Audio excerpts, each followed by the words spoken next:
श्री गणा हे श्री गणा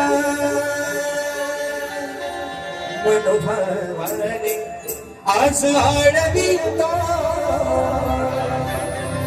मी असा पारंगणा मनोभावाने आज आडवितो आज समारंगणा. अरे वर्ष उजाडलंय 2026 महिना चालू आहे वैशाख. अजून 5 महिने वाटले तुझ्या आत्मलासाठी. पण या माझ्या प्रत्येक कोकणी माणसाचे, या माझ्या माय माऊलीचे, माझ्या प्रत्येक कोकणी बांधवांचे डोळे आसुसलेत. आणि मे महिन्यातून मुंबईला परत जाताना मनामध्ये फक्त एकच आस आहे, जर ते 5 महिन्यात जातात कधी आणि 2, 3, 4.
शिवाच्या सृष्टीच्या कणा कणा साऱ्या विश्वाच्या